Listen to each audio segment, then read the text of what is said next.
चुनाव की तैयारियों के सिलसिले में कार्यक्रम चल रहे हैं। जनसंपर्क अभियान है जो पूरे प्रदेश में हमने छेड़ा हुआ है और निरंतर ये चलता रहेगा। तो पार्टी किन गांव में निकले हैं? बिल्कुल, गांव-गांव में, शहर में, सब जगह जा रहे हैं। किन सीटों पर 10 की 10 लोकसभा सीटों पर चुनाव लड़ेगी पार्टी? मिलकर के 10 की 10 लड़ेंगे भैया, और 10 की 10 जीतेंगे। सर, क्या इंडिया गठबंधन के बारे में क्या कहेंगे? ममता बनर्जी कह रही हैं अकेले लड़ूंगे, भगवंत मान कह रहे हैं अकेले लड़ूंगे। इंडिया गठबंधन टूटता जा रहा है। इंडिया गठबंधन तो पहले भी गठबंधन था, वो टूट रहा है आपस में। जिस तरीके से निरंतर कहीं नीतीश छोड़ रहे हैं, कहीं ममता बनर्जी छोड़ रही हैं, कहीं आप हम पे पार्टी के लोग कर रहे हैं। चौटाला साहब, आप लड़ेंगे चुनाव महेंद्रगढ़ भिवानी से? अगर कानूनी इजाज़त मिली तो जरूर लड़ूंगा। दिग्विजय जी ने पैरवी की है कि लड़ेंगे आप चुनाव? मैं कह रहा हूँ ना, कानूनी इजाज़त मिली तो जरूर लड़ूंगा। उसकी भरपाई करने का काम आप लोगों ने करना है। वो काम ना अकेला अजय सिंह चौटाला कर सकता, ना ये मंच पर बैठे हुए लोग कर सकते हैं। वो आप और हम सब मिलकर के कर सकते हैं। इसलिए आपसे विनती और गुजारिश है कि हर बूथ में एक बूथ योद्धा, और आजकल माताओं बहनों की 50% की भागीदारी है, इसलिए हर बूथ में एक बूथ सखी और उनके साथ अनुभवी लोगों की एक टीम खड़ी करने का काम करें, ताकि निकट भविष्य में जब भी वो अवसर आए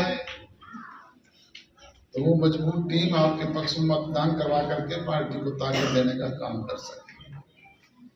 पर ये संभव तभी हो पाएगा जब हम आपसी छोटे मोटे मन मुटाव, गिले शिकवे, शिकायतों को दूर करके, जाति पाति धर्म और मजहब के बखेड़े से ऊपर उठ करके 36 बिरादरी के भाई एक झंडे के नीचे संगठित होकर के जब समय आए तो उस चाबी वाला बटन दबाने का काम करेंगे।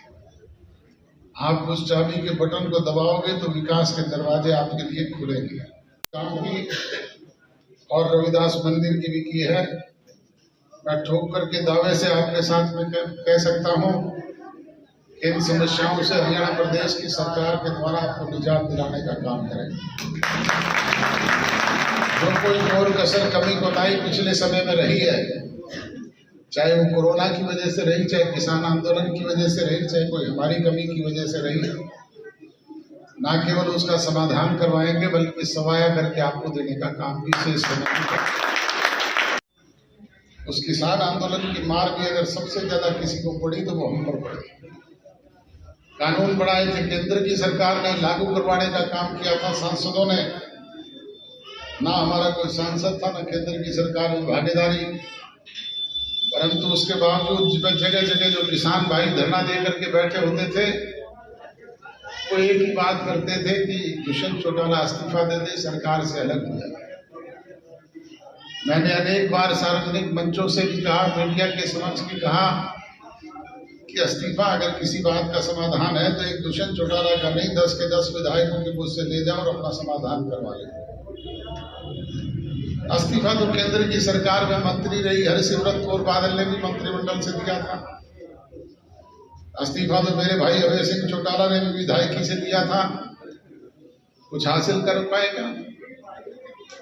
हासिल होता है राज से, सत्ता से, ताकत से, और समाधान निकलते हैं बातचीत के जरिए।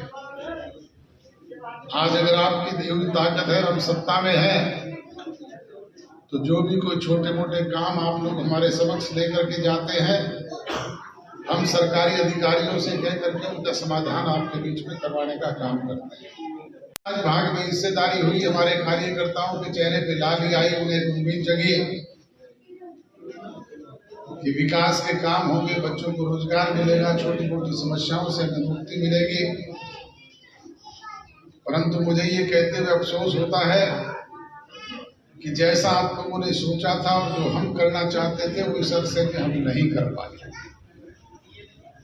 उसके कारण रहे कि एक तो हम पूर्ण बहुमत में नहीं, 20% के साझेदार सरकार में, और दूसरा जैसे ही सत्ता परिवर्तन हुआ, सरकार बनी, कोरोना जैसी विश्वव्यापी महामारी आ गई। कभी पहला फेज, कभी दूसरा फेज, कभी तीसरा फेज, निरंतर 2 साल तक यही चलता रहा। बुजुर्गों, नौजवान दोस्तों, जब तक जनप्रतिनिधि लोगों के बीच में जाए नहीं, उनकी जाने नहीं, समझे नहीं, तब तक उसका समाधान भी नहीं हो पाता।